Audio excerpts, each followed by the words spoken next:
Alhamdulillah aya kubagja kabina-bina tepang dina mangsa anu taya pisan kuciwa hartosna urang riung mungpulung teh dina tetep ngawedalan tali silaturahmi kalayan urang salawasna miara uhwa sangkan urang teu tijalike sangkan urang teu macike salawasna urang bakal tiasa nyumponan kana syariat Islam hakikatna urang kadzat nu maha kawasa Allah azza wa jalla syariatna mah urang antara manusia sareng manusia silih hargaan silih ajenan bere maweh biasa nulung mah geus biasana pisan meureun mulung butuh nalang susah teh kapanan eta bagian urang. Nah nu mawi dina sonten dina enjing dina siang urang salawasna munajat ka zat nu maha kawasa sangkan urang salawasna aya dina pangjaring pangriksa mantena. Mangga ayeuna nu kepoh waktosna midangkeun carita nu katunda kamari neraskeun si Rawing Kiwari.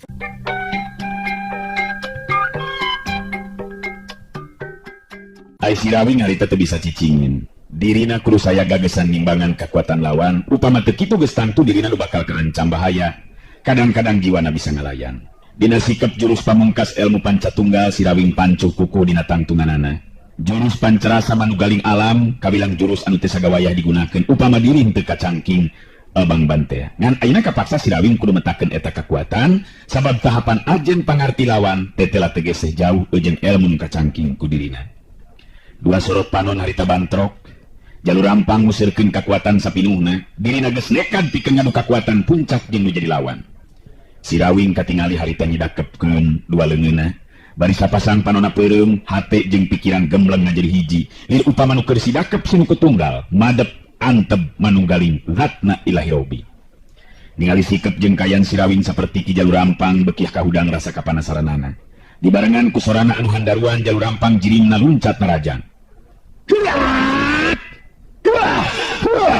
Jalur rampang harita naker kekuatan tenaga lapisan dua sukuna maju ngageser ka hareup sedangkan badan si Rawing katingali ngageleter dua getaran kekuatan anu sanajan teu katingali ku panon tapi da bisa karasa atuh bisa karasa kudu ngalakonkeun atau kudu ngalakonanana. Jalur rampang terus naker kekuatan memang hebat jalur rampang sabab dirina mampu ngalawan kekuatan anu mager sabudeureuh badan si Rawing malah saeutik-saeutik sukuna terus maju ka hareup tetela jalur rampang mampu nembus dorongan kekuatan anu mager di sabudeureuh badan si Rawing.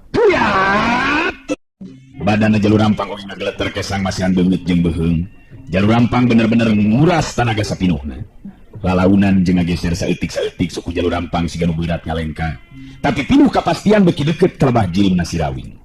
Si Rawing harita beuntak sapasang panonna dua leungeun dibuka. Jalur rampang bet jadi nurutan gerakan si Rawing. Akhirna bantrokan dua kekuatan puncak geus teu bisa dihalangan deui.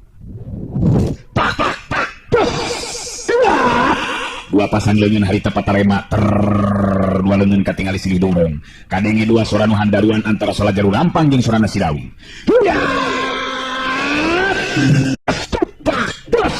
Masing-masing bisa ngasupkeun dua kali tenggelan kana badan lawan. Cengkang cengkang si Rawing jeung jalur rampang harita pada tingjaran kang ka tukang daligdeug jarig-jeug jalur rampang mundur deui ka tukang terus nuntan solontod jarig-jeug paroman katingali sepatias taya getihan sarta tina sela-sela bibirna katingali aya warna beureum anu ngalai turun mapai gadona.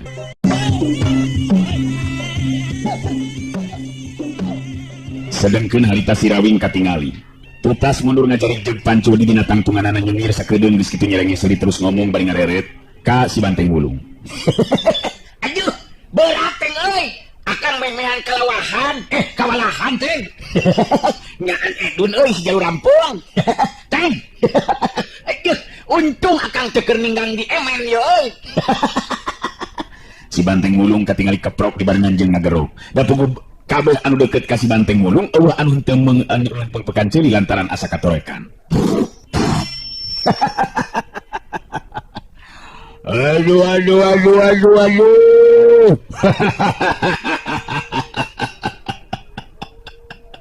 Blok. Ngitung tukang ngawing-ngawing, ngita ka raja gongwing. Ngayon tong dibere di ngampun ka ngawing-ngawing. Numan nu kitu mah lamun dibere ngampun mah ngabek deui kainya ka ngawing-ngawing. Si Jalur Papang teh ngabek deui kainya. Jalur rampang katingali ngatur napasna. Karasa tina jero dadana aya nu nyurungkuy, mangsa hayang kaluar kabilang getih anu hanet keneh. Lamun jalur rampang ngaladenan si Rawing terus ngomong geus tangtu bakal ngagolok-gok mentahkeun getih lalambaran. Sorot panon jalur rampang nu tadina galak jeung garang teh katinggalina ayeuna marada linduk. Malah jalur rampang merhatikeun ka si Rawing bari nyarita jero hatena. Aduh. Nyan si Rawing sugan teh boga ilmu nu kieu.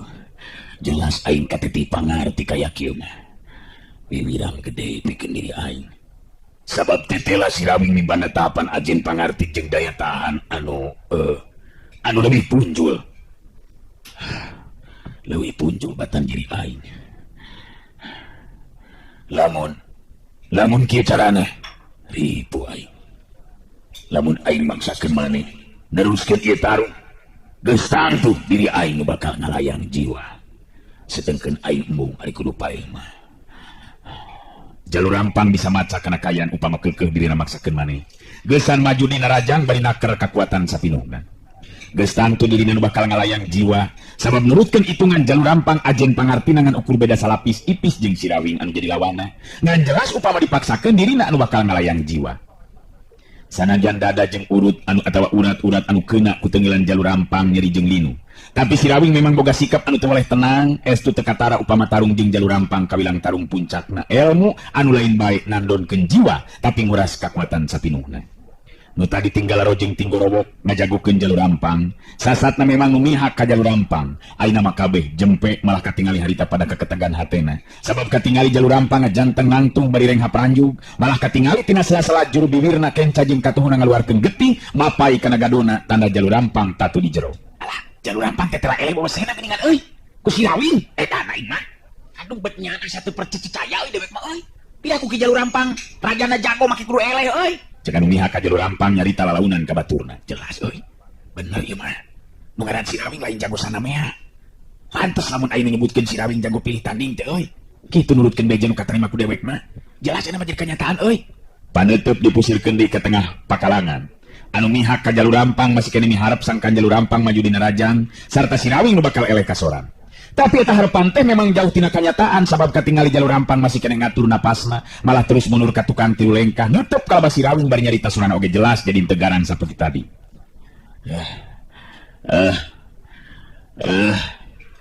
Maneh memang hebat Rawing. Kula rumasa memang elek wawasit katiti pangarti Rawing. Tapi masih kini aya waktu Rawing. Mangsa anu bakal datang urang bisa tepung deui. Jalur rampang nguterkeun paneutupna ka sakabeh pangeuseup pilemuran anu ngalalajuanan di tempat-tempatan ngareret ka si Rawing terus jalur rampang nyarita deui. Maneh ayeuna unggul Rawing. Maneh ayeuna unggul Rawing. Tapi dina poe nu bakal datang dewek bakal neangan di maneh gesan ijen panungtungan. Mangsa ngadu jiwa. Cung! Jalur rampang terus ngecerelat luncat ninggalkeun eta patempatan, si Rawing ngajgero ka jalur rampang.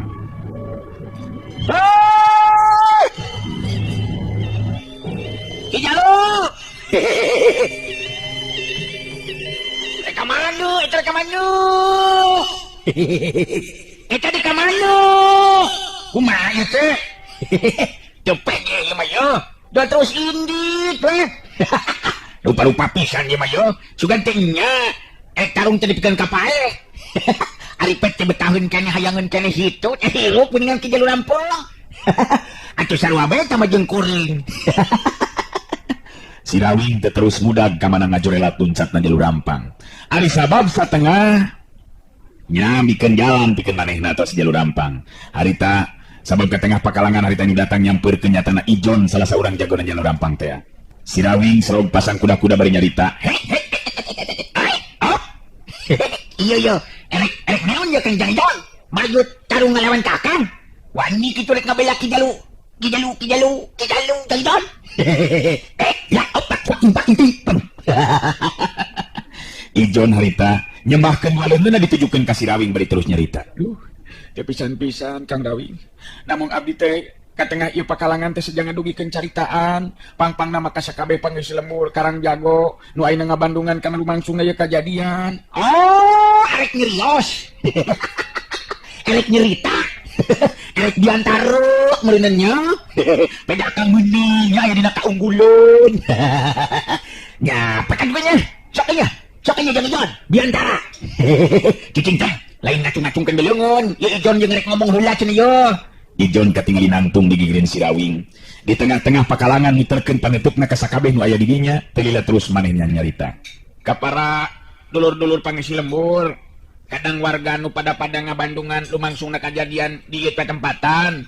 Jadi urang geus kasaksi lisan Ki Jalur Rampang, upama dirina eleh jajaten ku ieu Kang Rawing, mangka dirina bakal luntan ninggalkeun ieu Karang Jago, sarta Kang Rawing ngabogaan hak pikeun ngagantikeun Ki Jalur Rampang. Kamala sekaligus Saraswati garwana Kang Rawing anu diculik ku Ki Jalur Rampang tentu bakal bebas tina cangkramanana Jalur Rampang. Jadi ku ayeuna kitu, urang wajar mere hormatan ari sabab lumangsungna ieu tarung memang jujur, mangrupa tarung jago sajati sarta nu unggul tetela si Rawing. Ijon harita ngangkat leungeun ka si Rawing. Kaluhur sakurna aya di dinya ayeuna mah lir upama di komando we ngaracungkeun leungeunna kaluhur. Surak ayeuh-ayeuhan panuju jeung suka sigana teh lantaran si Rawing jadi unggulan, malah kadenge nu ting gorowok nu ting galerok. Si Rawing hebat euy. Ieu kakana jago sajati. Hidup si Rawing. Jago nomor hiji euy. Jalur Rampang teh aweuna naon geuningan euy. Euy geus ku si Rawing euy. Bener euy, hirup si Rawing, hirup. Hirup si Rawing.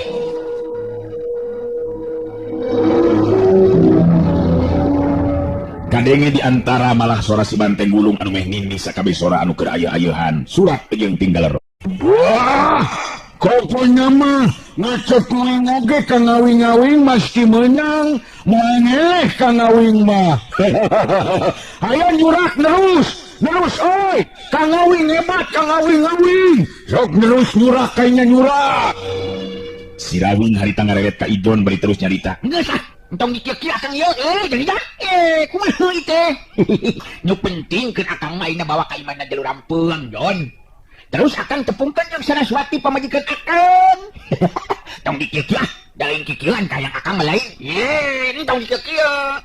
Ulah nolak Kang Rawing, ieu mangrupa sabagian tina rasa hormat abdi oge pangisi pilemburan Karang Jago. Anu sabenerna memang loba anu matak teu panuju salila Ki Jalur Rampang aya di dieu teh kitu teh Kang. Nya tapi ieu Kang kumaha yo? Geus teu kuat sono yo hayang pangijengjikan. Nu mah teu ayeuna mah urang ka imanna Jalur Rampang we Jon. Akang geus sono yo hayang pangijengjikan akang. Bro. Tilu jago anu sejenna diutus bareng jeung Ijon teh harita datang ting solongkrong ngajak sasalaman ka si Rawing. Sarua pada negrakeun rasa kabungahna ku ayeuna si Rawing unggul mampu ngelehkeun si Jalur Rampang. Malah akhirna mah kabeh jalma nu aya di dinya pating solongkrong sarasalaman ka si Rawing, mangrupa sikap anu ngabagiakeun mangsa negrakeun rasa kabungahna. Aduh, ieu lieur ya, aduh, aing mah jadi pasibut kieu teh. Kumaha tuh? Ulah ada ribut. Ulah ada ribut kieu teh ge. Kuring jadi landang kieu ya. Ayo. Jon, kamana si Jon teh? Jon, ayo anterkeun ayo ka imahna Jalur Rampang. Aduh, aing mah yo. Kuring jadi landang kieu ya. Buru anterkeun ka imahna Jalur Rampang. Aduh, kieu dulur. Ulah ngagimung teh kieu ya. Aduh, sakumaha dikanyaokeun ku ti dulur, sakabeh nyata kuring telingkorong lain. Kuring ka ditu lantaran nyusulan pamajikan. Jadi ku ayeuna kitu, ayeuna kuring pamitan heula, nepungan jikan. Engke urang tepung laung deui nya. Kuring geus sono ye sabab sabenerna mah geus lila. Henteu pangijeng, Saraswati pamajikan kuring. Hei lurah. Ayo Jon, anterkeun akang ka imahna Jalur Rampang. Aduh, ieu. Gas. Ijon jeung si Rawing terus ngegedi gelempang ninggalkeun eta patempatan nu ngagimbung buliak bubaran. Meh kabehanana galecok ngaromong jeung pada baturna. Taya deui jadi bahan caritaan ka jabat ngaran si Rawing. Nu geus mampu ngelehkeun babasena Jalur Rampang rajana jago di eta pilemburan. Si Banteng Bulung nuturkeun tukangeun si Rawing jeung Ijon, malah kadenge harita si Banteng Bulung ngagero. Hoi, ka ngawing-ngawing. Ngengke halang atuh Kang. Mulan ninggal-ninggalkeun uing atuh ka ngawing-ngawing. Manganya nguing ditinggalkan ngengke moal milu ngariung daang euy. Dangon atuh ka ngawing-ngawing dangon. Tapi da puguleng kasih Banteng Bulung teh pikiraneun atuh. Dina waktu nu teu lila oge geus bisa nyusul. Si Rawing ngareret ka tukang kalabas si Banteng Bulung bari nyarita. Cik atuh euy entong gogorowokan bae atuh euy. Ari lebah ngariung daang mah teh. Bet kirakeun bisa nih maboga di nur teh mah yo. Engke geus jelas akang tepung jeung Saraswati, tangtu ijon oge bakal syukuran. Mun kita hayamna oge 8 cenah mah. Lain kitu jang ijon. Beres soal eta mah Kang. Pokona mah Kang Rawing kudu nganjang we ka satiap imah nu aya di lembur. Puguh memang kitu kabiasaan ulu mah di patempatan. Ti kajauhan katingali aya awewe kolot anu leumpang gancang bari nyingsatkeun sampingna. Anu si horeng teh tayalian ti maukem geuningan harita nu nyusul ti tukang teh. Akhirna si Rawing jeung Ijon nya kitu di si Banteng Bulung muru asup ka jero imah. Pelila torojol datang maukem terus nyampeurkeun ka si Rawing bari ngasongkeun dampaleungeun ngajak sasalaman. Mata ditiditu untuk kebagian sasalaman ujang. Nyaan hebat yang Rawing teh. Ki jalur rampang nepikeun ka kaburna lantaran era meureunnan eleh tarung. Betul aya nu nyangka tuh yang Rawing. Hihihi, ari emak. Ari mah teh saha ieu teh. Aduh, kira kabeneran eta mama da pugulantaran jalur rampung aya di pihak nu salah, nu matak eleh ku kuring. Ijon nu harita nerangkeun ka si Rawing, yen maukem teh kawilang Babu Satya di mana jalur rampang. Ieu teh maukem kawilang nu maturan ti jalur rampang ti sabangprak jalur rampang bubuara di dieu Kang Rawing. Malah tangtuna we meureunan leuwih nyaho kana kaayaan garwa Kang Rawing. Nyamanya kumaha ina garwana ieu Kang Rawing nu jenengan Saraswati teh mah? Maukem harita ngatur napas nahula. Da pugul lempang gancang setengah lumpat pantes lamun capek teh. Nu matak mah nyusul ka dieu teh segera diukeul Jang Rawing. Pugari mah nyangka teh cugan be gitu tah aya di tempat panglalajoanan. Tapi teh labet eueuh geuningan atuh mah teh jadi bingung nak ka mana kitu tah. Si Rawing kerung neutup antep ka maukem teu lila terus harita nyarita deui. Ya kan teu ka hati mah. Teu ka hati wing mah ngomong kitu-kitu bae mah. Mata omong ka saha dieu teh ka kuring atau ka Ijon? Henteu teu ka hati sama sakali mah. Wah, si Kang Awing mah nyelenon wae euy. Bion ieu sinemate ngomong amun geus lapar mah nyeuna ngayeuna ngogerek ngerek ngarek ngakol dan nyanguna geus nimus. Ngapanan kitu na ngomongna sinemate? Alah, ieu mah ya tengeunahun nu geus hayang barang hakan yo ieu mah yo. Kadinya be terus pikiran teh. Lain-lain kadinya maksudna teh cik kumaha mah naon anu dimaksudkeun ku caritan mah teh kitu. Ijon oge neuteut antep ka maukem bari nyarita. Bener mah. Cik terangkeun nu jelas. Kumaha maksud mah teh? Ngarah Kang Rawing oge kuring bisa ngarti kana maksud caritan mah bieu. Maukem narik napas panjang teu lila terus nyarita deui. Nya, jadi maksud mate pamajikan Jang Rawing nyatana Nyai Saraswati teh ya. Tadi teh apa dikem di jero kamar ku Ki Jalur Rampang malah dina kayan teh wala kaya. Itu maksud kuring teh mah pamajikan kuring ayeuna aya di mana? Sok dina datang ka dieu bejakeun be ka Kang Rawing aya di tepas kitu. Gen be teh kudu mandi heula oge lah teu neun-neun. Gampang ke bisa bareng ari rek mandi mah. Siruruan. Nu matak mate bingung ieu teh Jang Rawing. Da pugu tadi nama hayang ngabejaan ka salaki ka pamajikan ujang teh. Yen salaki ni Saraswati teh keur ijen mah mesen jeung Ki Jalur Rampang. Tapi nya kitu atuh buka teuing ka mana atuh ayeuna nya Saraswati teh. Si Rawing kerung ngareret ka si Banteng Bulung anu sarua harita teh neuteub ka si Rawing bari kerung kaget turut teu ngarti. Ya gitu maksud mati kumaha itu mah. Nya jadi maksud mah teh Saraswati gitu. Nya Saraswati cik kumaha cik sok terangkeun anu jelas kumaha mimitina. Jadi ada beda hati mah ieu teh euy. Betul rada kukurunyudan kana hati euy. Aya naon deui nya teh nya yo. Nyang wing oge beda ngarasana ngana beuteung teh Kang Awing. Gawena tengan mengurubukan we kunyaunnya beda ngarasana ya mah Kang Awing. Nya beda ngarasana lantaran can dieusian di meureunnan ilaing mah teh. Kitu geus sabar atuh. Coba kumaha mah jelaskeun kumaha maksud mah teh. Mana ayeuna Saraswati pamajikan kuring manyu. Ijon mah irani caritaan bari neuteub ka maukem. Nah kumaha kitu aya naon deui kajadian anu sabenerna teh mah? Dia cenah ceuk mah Saraswati garwa Kang Rawing teh aya di jero kamar dikerem ku Ki Jalur Rampang. Terus ayeuna ka mana? Nu matak ieu geuranya. Ayeuna kumaha bakal dicaritakeun ngeunaan kajadian tadi lumangsung sarta karanapan ku emah. Malah teu nyangka sugan teh moal kitu tindakan Saraswati pamajikan Jang Rawing. Cik. Kumaha mah? Rada beda deui we yeuh kurunyudna kana hate teh. Siga-siga nama nyape di bayi mah ya teh yo. Atuh mah Ukem terus harita nyaritakeun ngeunaan kajadian nu lumangsung tadi. Mong sama Ukem sacara tengah haja nulungan Saraswati ku mustika tulak bala teh bogana jalur rampang. Malah sacara teu haja nepikeun kapulina pisan kakuatan Saraswati, kabehanana diketek teh nu kaliwat dicaritakeun dibejer-beaskeun kuma Ukem. Waktu gening seep urang cekapkeun dugi ka deui atunya acara dongeng Kiwari kapihatur ku Kepoh Kiwari neraskeun carios si Rawing Kiwari. Hatur nuhun.